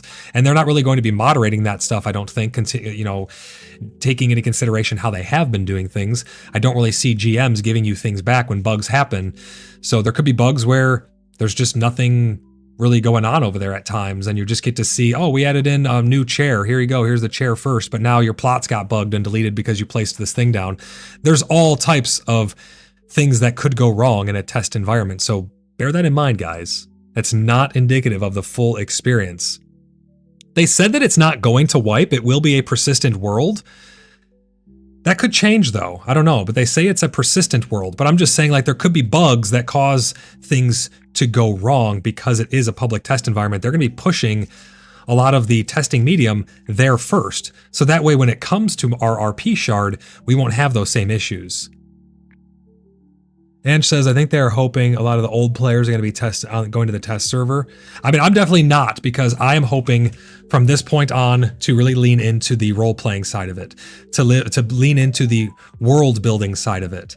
I want to world build, I want to role play, I want to engage with the PvE systems and some of the PvP systems of the game in order to enjoy my experience going forward. I don't want to have a buggy, broken experience where I'm going to put effort into building Bloodhaven and have something bug out, or have items get deleted, or have chests get wiped, or have permission issues, have people, whatever. There could be anything that could happen, right? I'll definitely be going to check out the test realm from time to time, but it's not my home. It will be literally just for content creation, testing, getting information, giving my feedback, and then going right back to where my home is, going to be on Sif. Yidby says, I will have to log in and check out Sif, but will enter the sleep state till it moves. I think a lot of people are going to be in that same boat, right? They're going to be waiting until content comes out. But they say that they want a large number of people to test, quote, for real. I think this is going to have a smaller amount of people for them to be able to use, because if they allowed mirror, people could go and play on their main home server and then just go over there for the tests. So I think that that's a mistake, but I digress. That's what they want to do. That's what they want to do. Players do need subscription tokens and character slots for the test shard. They say to be useful, the test shard has to mirror real gameplay, which I agree. It needs to mirror real gameplay, but it doesn't need to really mirror the real life monetization and things like that. I don't think it needs to mirror that. I don't think it needs to cost real money to play on a test shard. We're going to continue to pay an additional subscription so that we can play potentially an additional subscription, because again, that's not going to be my main home.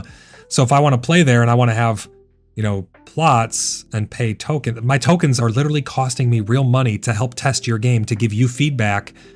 That should be free. That should be free if you have a normal subscription. As long as you maintain and have an active plot or whatever on the regular shards, that should mirror over and you should get it over there.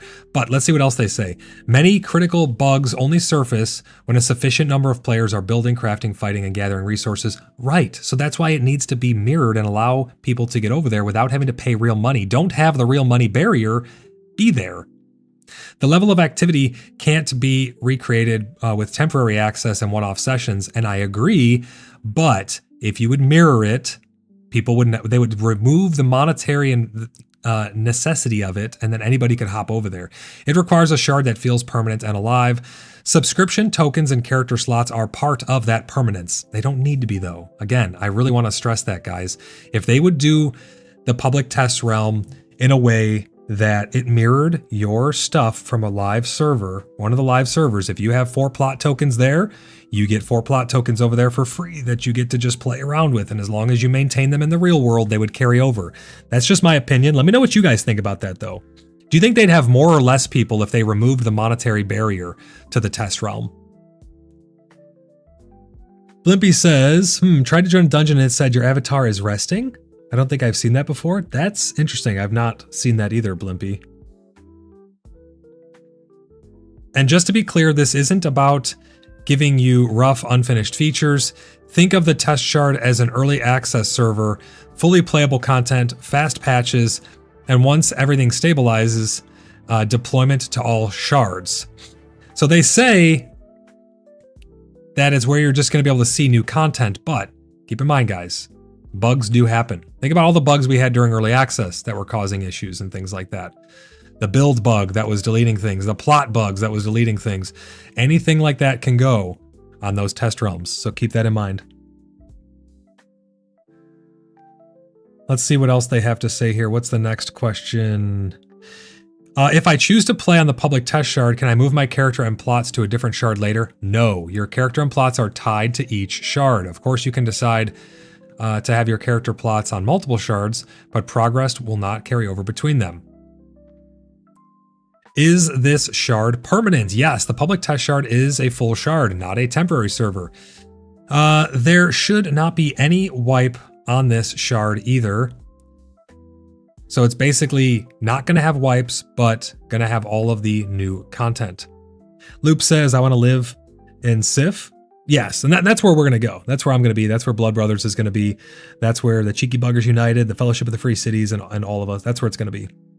Anybody who wants to partake in 1.0 with us, we will be on Sif. I will be going over to the public test realm just for that, just to test things from time to time. Hey, this new thing came out. There's a dragon down in this area. Cool. I'm going to hop over there, even if I'm naked, and I'm going to run down there to check out that dragon, right? Like that's going to be that's what I'm going to be doing. But we need a stable environment.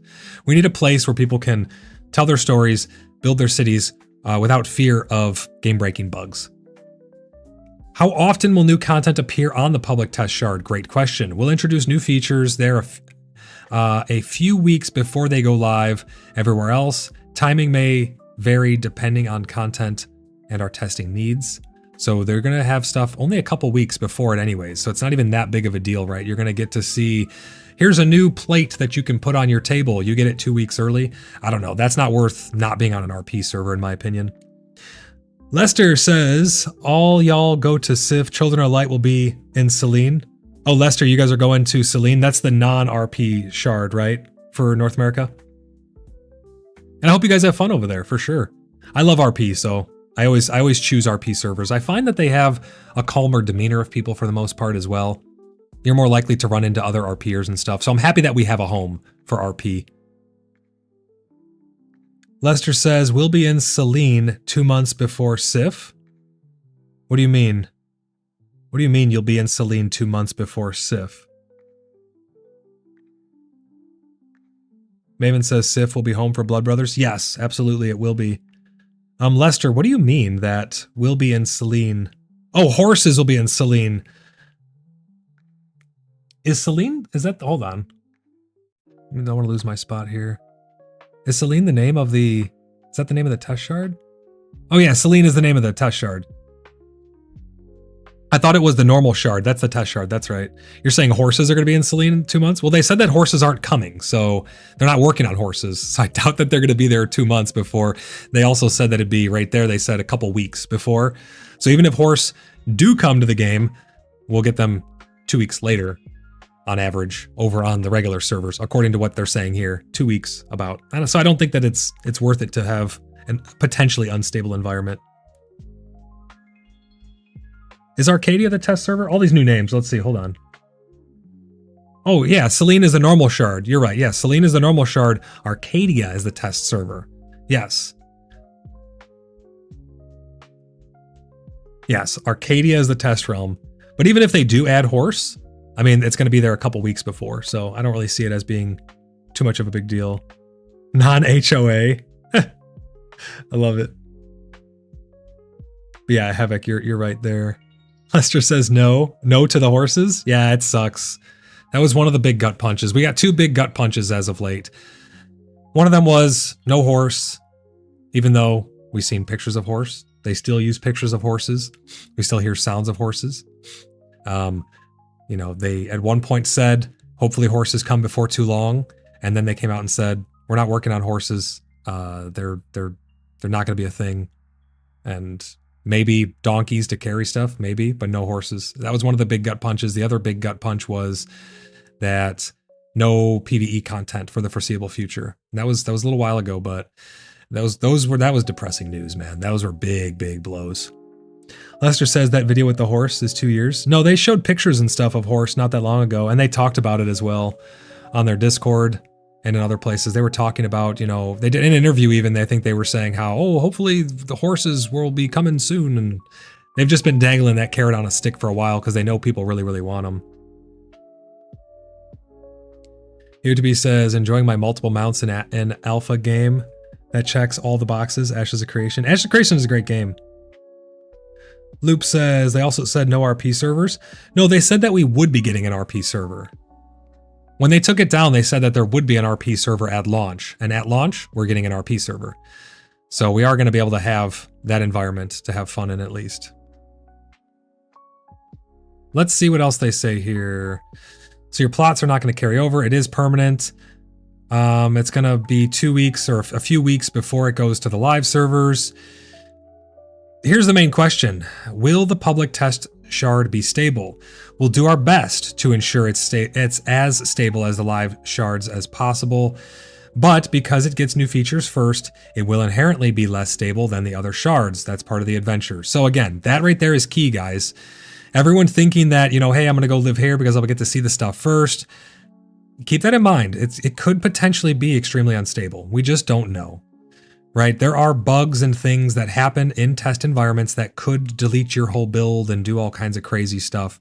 So keep that in mind. Your plots maybe something happens with the permission system and people are able to take stuff because they haven't even really fleshed out the permission system yet. So at some point they're going to have to introduce that over to the test realm for the testers to test. And then it could potentially have a bug where people can bypass the permissions. That happened during early access even.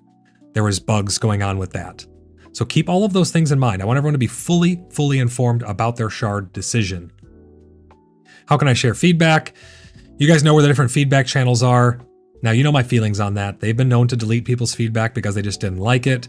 Cat died. You can let people know about the story that happened with you. I've heard multiple people's stories where people's feedback was getting deleted, perfectly good faith feedback, and it just got deleted. The rooms are toxic, filled with people who are going to attack you at every turn. You got to have some good armor on over there in that official Discord. You got to have some thick skin for sure.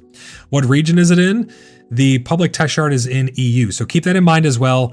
The public test shard is in EU. Your ping may not be the greatest over there if you are in North America, but anybody can join that test realm. So those are the shards, guys. 6 shards going live. Is it too many? Is it not enough? What do you guys think? I think it's a lot of shards. I'm happy that we have an RP shard. I think that these shards are necessary, but my main concern is how many players are there going to be at launch? We've been down to just a couple hundred.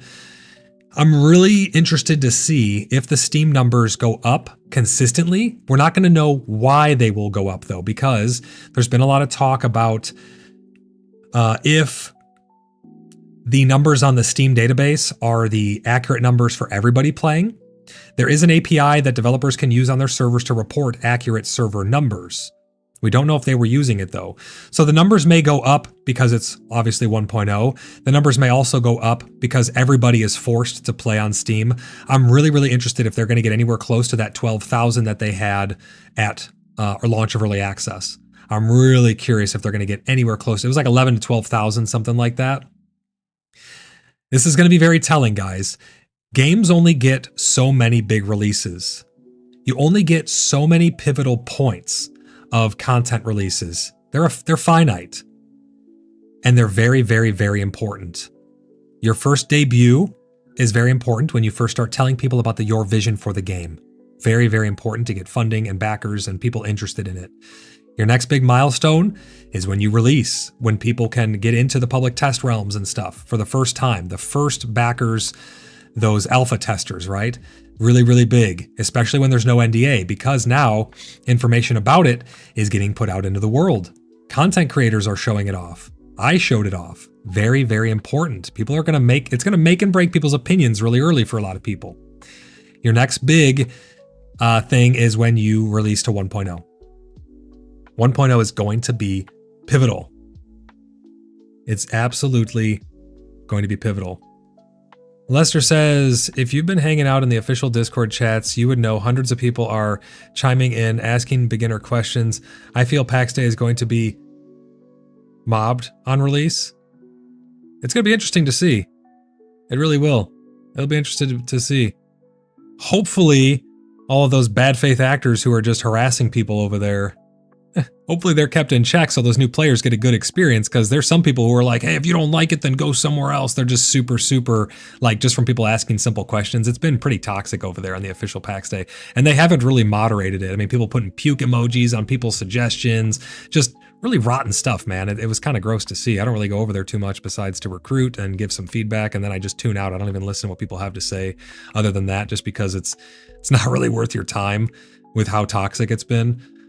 But we'll see. I mean, I think the key thing is, are we getting any new content with launch?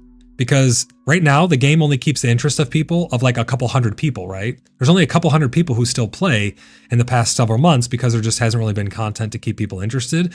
I'm hoping with 1.0, we get a lot of content that will make it worth it for people to want to come back and play. Havoc says true, some real a-holes in the PAX Day Discord. Absolutely, and it's not getting moderated is the problem. Lester says, I put eggplants on many negative comments. Moderators remove them.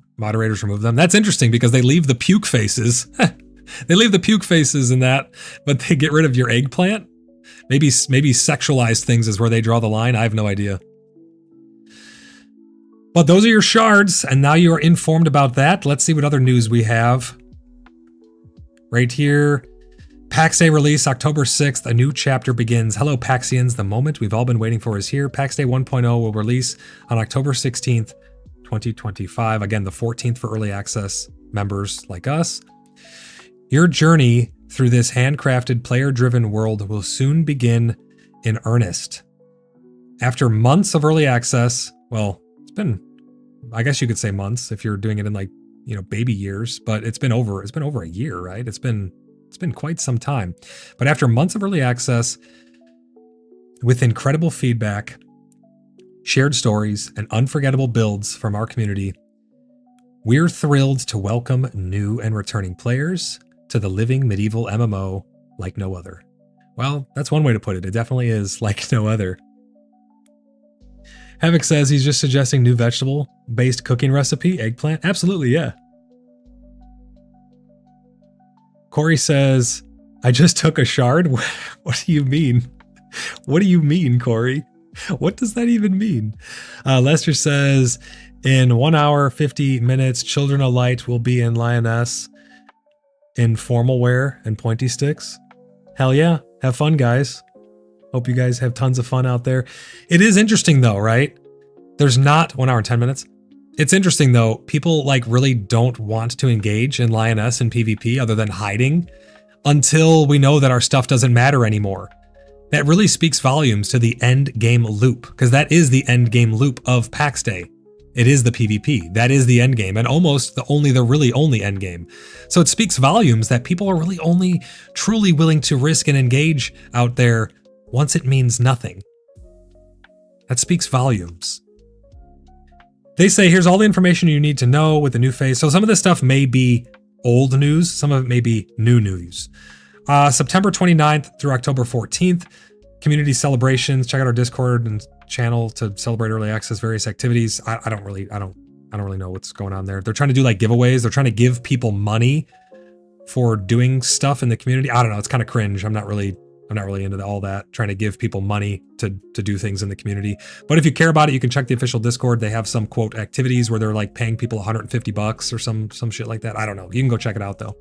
October 6th to 14th, the servers are going to be down and they'll be coming up on the 14th for early access, which is 14th. Well, I guess not early access. It's Head Start. Head Start is what it's called. October 14th, 10 a.m. UTC, 3 a.m. PDT. You can convert that over to your time. Head Start 1.0 game servers will open for all founders. And then October 16th, 3 p.m. UTC, 8 a.m. PDT. PAX Day 1.0 will now be available for everyone. I'm really curious what the price is going to be. Falco says, reminds me of the server wars on Ultima Online when the last hours before their daily update wasn't saved. Oh, I understand. Like the last hour before the patch went live. Lester says, I'll be in Lioness October 15th. You're going to be there the day after the Head Start launch, Lester? I'm sure a lot of people will because they have nothing to lose at that point. There's going to be a lot of naked people out there just collecting stuff and fisting each other in the fields, I guess, to collect those things while they can before it becomes dominated by the PvP groups, right? But not everyone. Let me know what you guys think in chat. Pop off and let me know if you're excited for the PvP in PAX Day. Let me know if you're not excited for the PvP in PAX Day. I'm curious. Everyone will be in beginning gear or no gear. I think, like, why even risk the beginning gear, right? You're not going to be really fighting the Zebians and stuff out there, and you don't have to. I went and did a test. You don't even have to fight the Zebians. You could just go out there naked. So I'm really curious. Let me know, guys, if you're excited for PAX Day's PvP or if you're not excited for PvP. Koopa says toxicity central when resources are tied to it. For sure. That's why I'm hoping the RP shard will be a little exempt from that. We'll hopefully be able to RP a lot of that stuff and have a fun, immersive world with in-character, out-of-character separation. Loop says, never excited for PvP. Irby says, what shard did you play on, Falco? I was on Cat Skills before Care Bear Land came to be. Oh, you're talking about Ultima Online? Release and wipe. Again, a lot of this is information we already know about. We're going to be able to get in on the 14th. Everyone else the 16th. It's going to wipe. We're going to have to, pick out our new homes and stuff, make our clan names, get our character names, get all that stuff reserved because there is no reservation. You need to be there, boots on the ground as soon as possible in order to keep your names and things like that. At release, we already know everyone's going to start with all their stuff wiped. Full wipe. Want to stress that. Absolutely full wipe. Where can I play PAX Day? PAX Day will be available on the same platforms as it is in early access: Steam, Epic Game Store, and GeForce Now. So it's interesting. They're keeping the Epic Store and GeForce Now and stuff, but they got rid of their launcher. It's really, really interesting. But Game Pass. Now, I don't know how this is going to work. I don't know how this is going to be for their subscriptions and stuff. Do they have an additional subscription on top of their Game Pass subscription? But if you have Game Pass, they are excited to announce that as of October 16th, it'll be available on PC Game Pass. So if you don't want to buy the game, you just want to rent it, you can rent it there, just like you'll be renting your land monthly in the game. PAX Day launcher on Wednesday, October 1st, so they decommissioned it. We already know about that. We've talked about that. All founders will receive their launcher Steam keys. We've gone over that. Is there anything else new in here? How to play PAX Day 1.0 as a new player. As a new player, you'll be able to play PAX Day 1.0 on October 16th simply by purchasing the base game on the available platforms. So again, it means buying it on Steam, buying it on Epic, using it on the Game Pass. When you purchase, you'll get game access, 2 character slots, and a free month. Again, it's not really free. You're paying for it because you're buying the game. It's coming with the base game. You get 1 free month of premium membership, which will grant 1 month of premium status and 1 plot token. Let's see here what else they say. If you're interested in the exclusive perks, including the Founders Pack, they are currently on sale on our website and Steam Founders until October 6th, so they will be going away forever. They will be fully exclusive, which I respect. I like that. The Goreforce, how's it going? Goreforce says Game Pass is the subscription free without plots. You'll have to work with someone. But can you pay for the subscription though? Can you pay for the subscription on top of paying for your Game Pass subscription? So you pay for Game Pass to get access to the game, so you don't have to purchase the game. You then need to pay for your plots monthly. So how's that going to function? Lester says, now all of my retired members are in Lioness every day. Nice. I'm glad you guys are enjoying the PvP. I have many retired older gamers and Children of Light. When Lioness came back online, I led our clan into PvP, and previously I hate PvP. I'm not doing PvP. They all turned bloodthirsty. It's really going to be interesting though, Lester. I want to keep up with you on that. I'm very curious. In 1.0, are you guys planning on bringing your best stuff out there? If so, how will those people take it when they die and lose everything? That's what I'm curious about. I'm all for PvP. I absolutely love PvP, but it can't have such a high barrier that people don't want to engage with the PvP system, right? Sa, how's it going? Welcome into the stream. Gorefor says, yes, I'm sure, but it counts as the box copy. Yeah, it'll count as the box copy. I wonder how you'll actually pay your subscription for your plots, just like the free code for everyone is going to get. I hope it comes with a free month subscription. It might. I don't actually, you know what? I don't think it will. I don't think it will. I think you'll just get the box price. You'll have to buy a subscription if you want, because can't you just re-get Game Pass and then, or do the free trial of Game Pass and then just keep getting free months? It would be a way for them to get free months of tokens or something. There's probably some exploit or abuse in there. Lester says, Clan makes T3 generic gear for PvP. So what happens when people with better gear than that T3 come and kill you and take all of your tier 3? I guess you don't really care too much about it, but still it takes time and investment to make that gear, right? I think that the barrier to entry is really high for the PvP and PAX Day, especially for smaller clans, because they're not going to have as much access to a lot of those materials. So they're going to be really struggling. No care.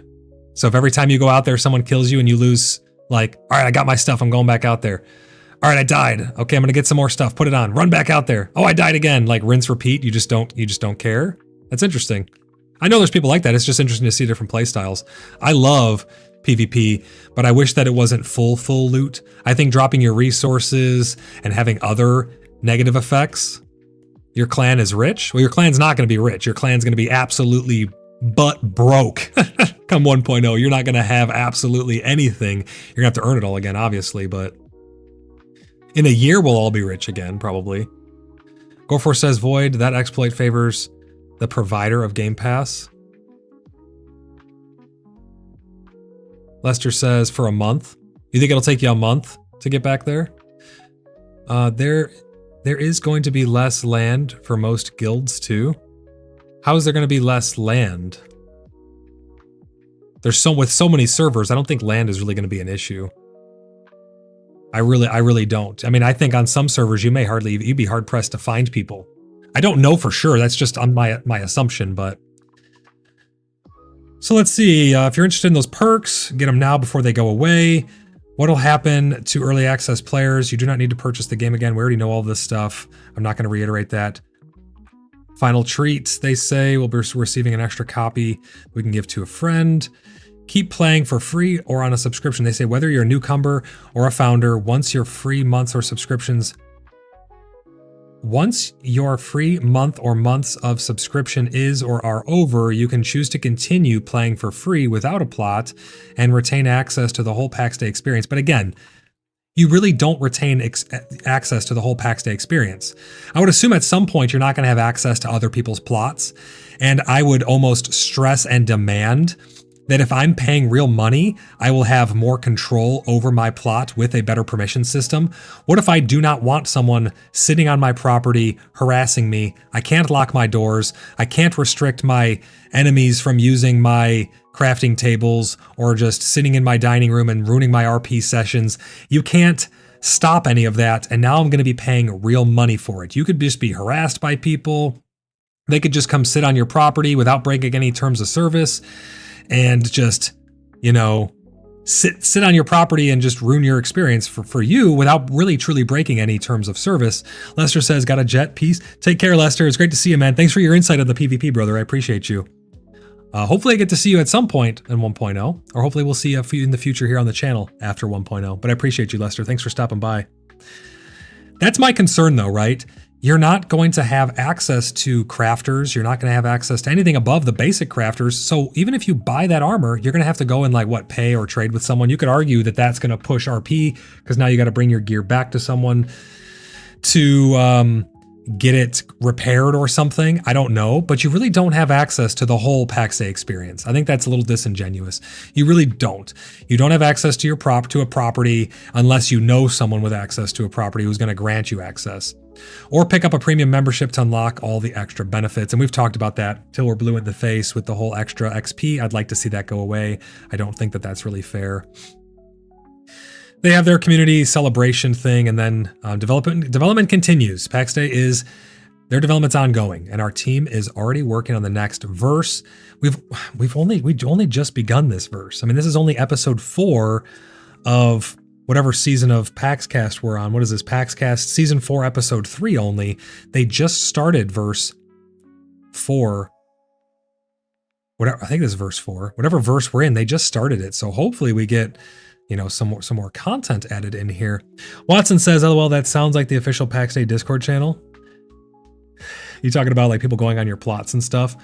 Do you guys have concern with the plots, with having issues with the plots like that going forward? Do you see what I just said as being an issue? Do you think it won't really be an issue? Let me know your thoughts and comments in the chat, guys. I really want to know. But that's what's happening with PAX Day. We got our release coming up.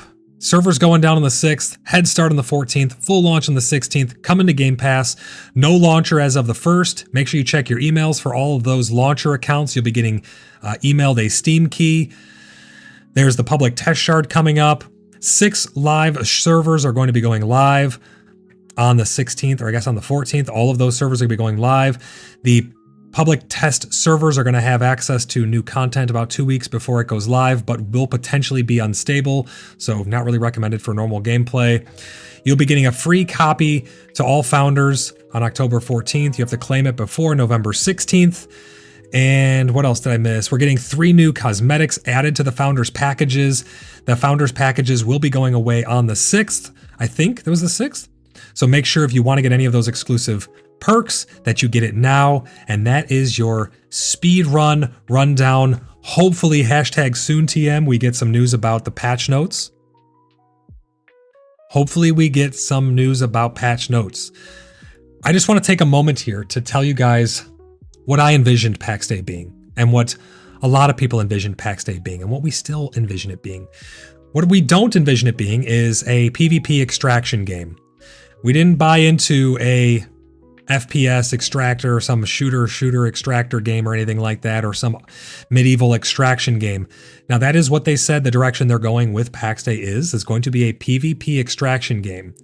Go into Lioness, get the things you need, the exclusive resources, extract before you get killed, or push your luck, go to the more dangerous places, push your luck, get more resources, and risk it all the longer you stay out there with those materials. That's what the game's foreseeable future looks like.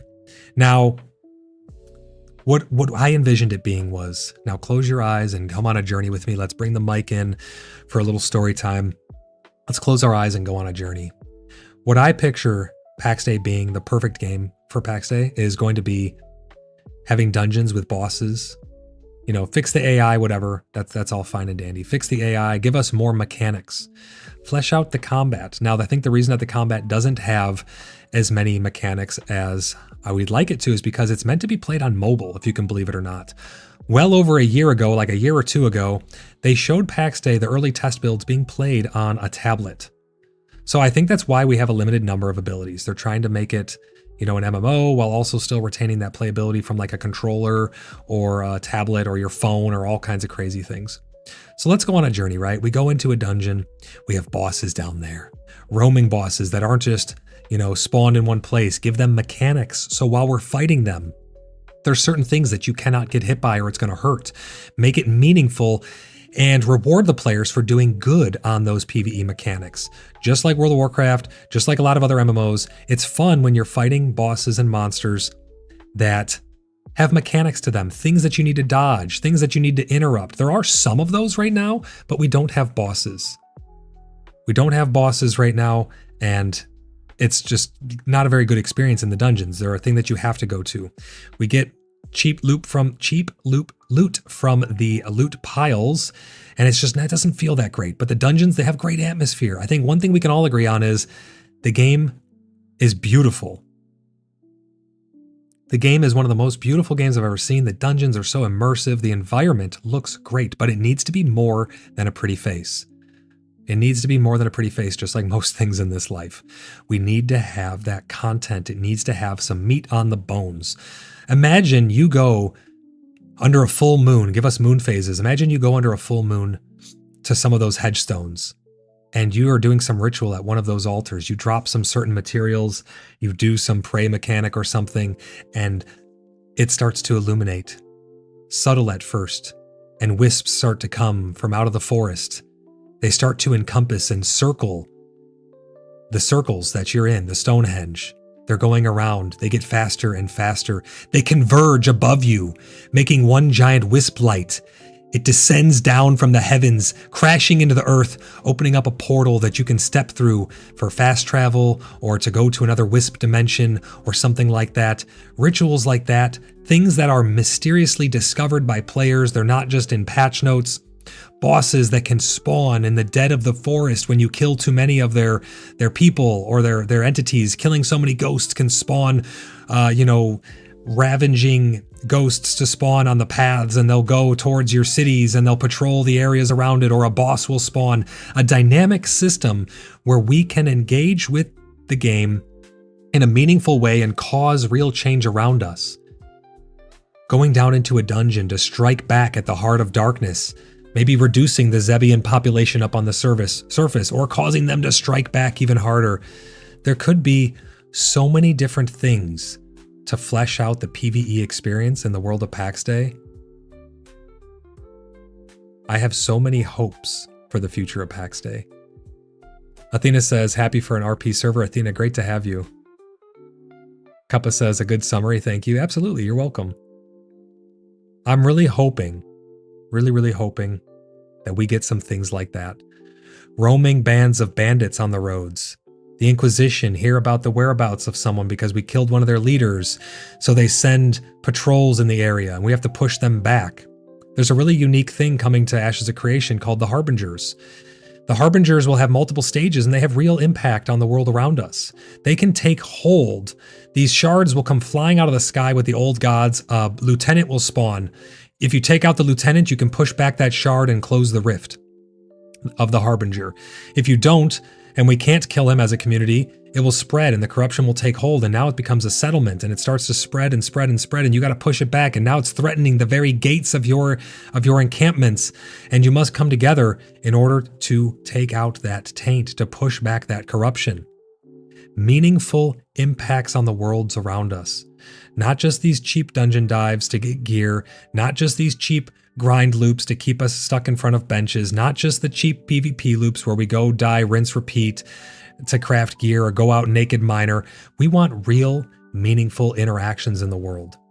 I want to go under a full moon and sprinkle some dust in some mystical place and have it open up a vault or something that you can access only during a very specific time or something like that. And it's filled with all kinds of mystical things to explore. I want so many different things like that for the game. I want those POIs of the eyes, like the church and stuff, to have some meaningful gameplay where you can affect the world around you.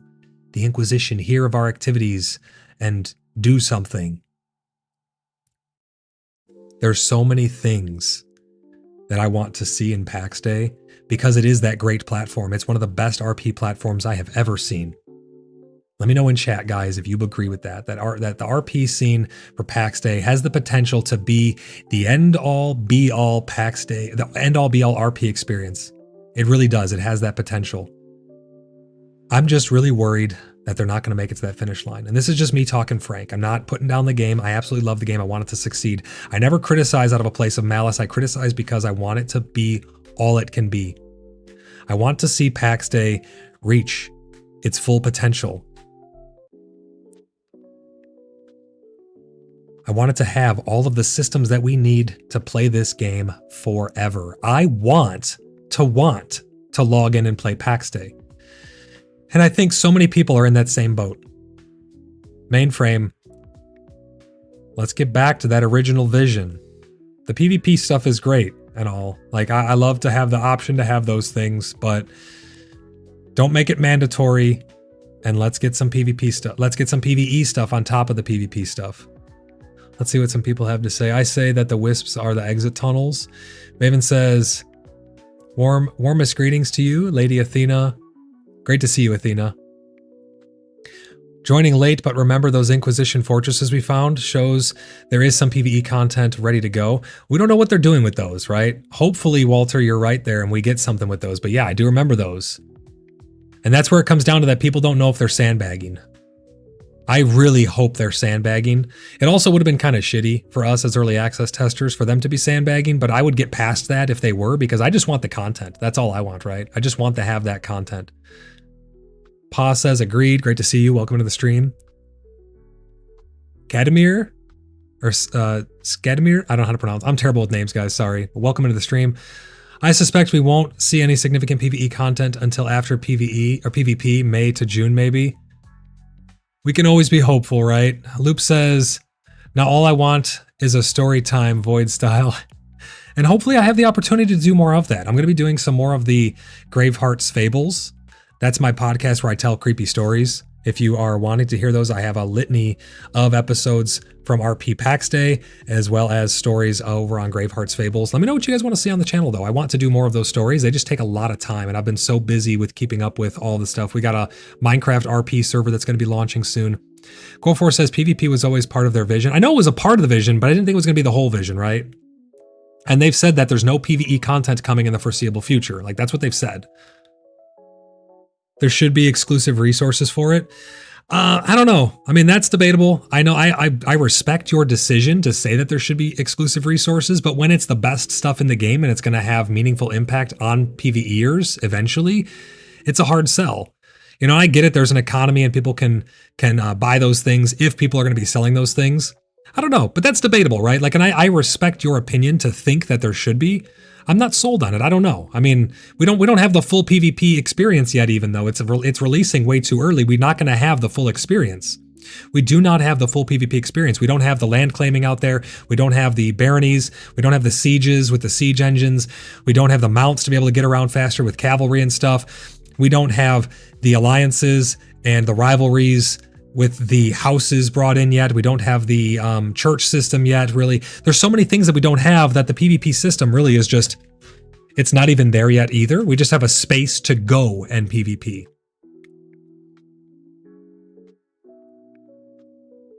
The game is just too early for release. I agree. And that's really what I think it comes down to. And I don't know why they're releasing it in such a rough state with hardly any content. Again, you only get so many chances, right? You only get so many releases.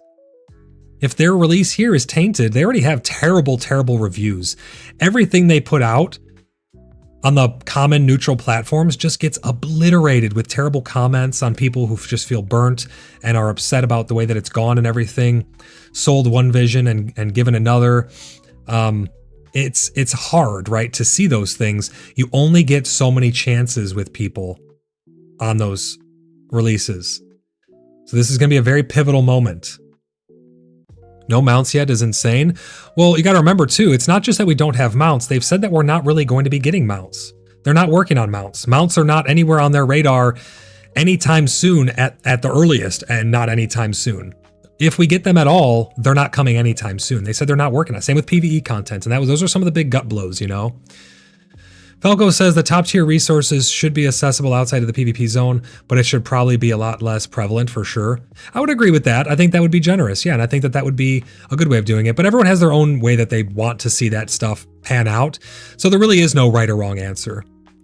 I hate that we have teleport back and not horses. Yes, that's the thing. The world is so beautiful. I want to see the world. I don't want to just have a cheap teleport. But think about it, right? It's easy to put in a teleport.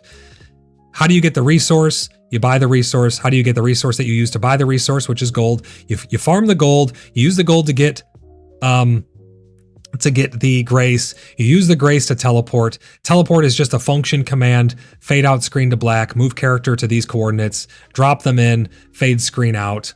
Load the world around them. Like you're good. Like it's super easy to do that. But to make a horse, it's obviously a lot more work. But it's also a lot more immersive, right? I mean, what's a medieval world without horse? It's very interesting. But yeah, it's very, very upsetting that we're not going to be getting horse. Trees are still growing through foundations. Yes, I talked about that earlier on. Big deal there. There's going to be glitching in the middle of plot claiming. And there's still a glitch in the middle of plot claiming. And they said that that's not going away either. Those squares, those aren't going away. So placing your plots next to each other, you got to stagger them and do them just right, which is unfortunate. Dirty D, I didn't get to read your comment, but it says you redacted it. So if you have something to say, Dirty, throw it out in a comment, buddy. I'd love to read it. Falco says Voidlock just wants to slowly ride through town on his mount while monologuing. Maybe. Why not? I want to have the option to. My big mentality with gaming is I like when people have the options to play the games the way that they want to and play them with the people they want to play them with. That's one of my big things. It's why I like private servers so much. It's why I like RP servers so much. It gives people that home and that choice so that they can choose to play the way that they want to. It's why I like co-op and multiplayer and private servers and live servers and test servers and all that stuff, because everyone has the options to do what they want to do the way that they want to do it. It gives them the authority to be able to play the games how they want. And I think I want that for everybody. I want everyone to be able to play however they want to play in the environment they want to play. Dirty D Gaming says, they said until they figure out the trade cities and how they work, they weren't going to work on mounts until that was figured out. But they've said a lot of stuff about mounts in the past, D. They've said a lot of stuff about mounts. At first, on one of my streams, someone said that they're not currently working on mounts even. It's not even being worked on. And then publicly on the Discord, they said, you know, we're working on mounts and here's a picture and they may come out before too long. And now again, they followed up with, no, we're not working on mounts. Mounts aren't coming. And we really don't think that they're going to fit into the world. That'd be a lot of work for us. It's going to be really hard. And we have other things to work on. So we're not going to be doing mounts. Maybe we'll get donkeys where you can carry stuff. That was the up and down of that roller coaster, right? So you have to take all of that. I always take the totality of all of the circumstances into account when I'm basing a decision on what I think they're going to do. That's how I base my decisions, but I just don't know. At the end of the day, we just don't know. I can only go based on the history of what they've said, because that can affect how trade cities work, Dirty D says. Yeah, absolutely they can, for sure. And it's going to change the way that people get around as well. But if people can't afford the grace to teleport because it's just too expensive or whatever, at least they'd have a mount where they could ride home faster with the materials. Or there's a lot of moving parts, right? And with everything in a litany of games, there's always a fine line between too much and too little. You know, there is always going to be that line. But I'm really hopeful for PAX Day, guys. I'm really hopeful for the future of PAX Day. I'm excited. I actually am excited. Some people are dreading it. They're like, oh, but they're not doing anything new, or, you know, all these different things. I'm excited because I like going on journeys and adventures with you guys. Yeah, and then what's happened with the farming and stuff too, right? They talked about farming, they talked about carriages, they talked about mounts, they talked about, there's so many systems that, how is this 1.0? Sieges, we're nowhere. I'll tell you that right now, guys, we are nowhere near having sieges. Unless they have all kinds of content that they have been so tight-lipped about that it's unfathomable, we are absolutely unequivocally nowhere near sieges. And that was sold for the main game. Like, that was sold as one of the things that was going to be in the vision of 1.0. We are nowhere near that. A lot of systems are missing, but I'm hopeful that we'll get to see them soon. I bought the game and played early access a lot. However, I just don't see this game being successful. They have no idea what direction they really want to go. And a lot of people think that too, and that's very valid. You know, a lot of people have unfathomable faith in the game. Others have doubt in the game, and that's all okay. Everyone is justified in their good faith thinkings of where the game's going to go. But I appreciate you guys sharing all of your thoughts. I really do. But what I said is the last thing they said about the mount. All right, but again, based on the history, up and down and up and down and up and down. And we're on the up right now. Hey, maybe we'll get them when trades come in, when the trade stuff comes in. Where's the down, right? It's the trend. It's the history of how it's gone. I'm not just trying to be negative. I just call things as they are because I think everyone should be well informed on what the facts are. We can all be hopeful and talk about theorycraft in the future and the things that we want and that we want to bring into the world. At the end of the day, we only have what we have, and we can only go off the history and track record of that, right? But I really do appreciate you guys coming here on the stream, chatting with me. We had a ton of people on stream today. I'm going to kill the music. We had a ton of people on stream today, and I really appreciate you guys. All of those people showing up for the PAX Day streams, that shows Mainframe and the community and the greater gaming environment that there are still people who are interested in PAX Day. You just need to get it on track. You need to give us some good content. Give us a reason to want to return. Their subscription fees are not bad. If the game was great, if the game was worth playing, the subscriptions are not, they're not bad at all. I would happily pay, $20 a month or something. I would happily pay $25 a month. I would pay more than that a month if the game had the juice. Mainframe, give it that juice. Don't lose your fire. You guys need to get inspired. We need to see some passion. I have passion for my community. I have passion for my RP stories. I have passion for the things that I create. Everything that I touch, I give 110% of myself to make sure that when I'm putting my name on it, that is the best I possibly could have done. I don't do anything half-assed. Mainframe, don't do anything half-assed either. Give us quality game. Give us the game that we so want. Please, Mainframe. Let's get it together and let's make PAX Day something special. I'm looking forward to 1.0. Let me know if you guys are watching this in the future. Let me know if you guys are looking forward to 1.0. That was 2 hours of PaxCast spent here with the Inner Sleuths and the Order of the Blood Brothers. It's going to be a lot of fun, guys. I will see you guys for our meeting. I'm going to schedule it really soon, probably just before launch. We're going to be sitting down and talking about where we're going to be going with everyone, our plans and thoughts for our builds, talking with the Fellowship of the Free Cities. Come on over to the Cheeky Buggers United Discord, guys. Hang out. We play all kinds of games over there. We're playing Ashes. We're going to be playing PAX Day, Star Citizen, Friday Night Game Night, Minecraft, V-Rising at some point again once they release another update to that game. Tons and tons of stuff. We're a gaming community. We love bringing people together to have fun and play fun games with great people and make awesome memories. If that sounds good, type !Discord in chat. It'll get you a link over to CBU. If you're wanting to join the Fellowship of the Free Cities, that's where you'll do that as well. Just reach out to me on Discord, void_lock. We'll get you all promoted from within, hear what you have to say about it. We have a charter. We have the Free Council, which is an out-of-character council of leaders where we can have open communication about things. It's got a really, really great charter to help guide role play. Hopefully we get to tell some fun stories, guys, but come on over to the Discord if you'd like to join the Order of the Blood Brothers going into PAX Day 1.0 and forge the new world with us. You can head over to our website, www.cheekybugger.net, and fill out your very own application. There's a bunch of pending applications. It's going to be hectic, guys. I'm really going to do my best to get through all these applications leading up to 1.0. Make sure you get your apps in early. Don't wait last minute, because when last minute comes, I'm going to be so busy, it's going to be harder to get to those applications, and I don't want you guys to get deterred by the process, but the process is great. It leads to awesome quality people playing games with us. A walled garden effect, if you will. It keeps out the trolls because trolls don't want to apply and disclose all of their information and stuff like that or be vetted and verified. It really is a great process. But I'm looking forward to it, guys. It's going to be a lot of fun. I hope to see you there. We're going to do another poll over on Discord soon. We're going to have our meeting soon. But until I see you guys in the next one, bye for now.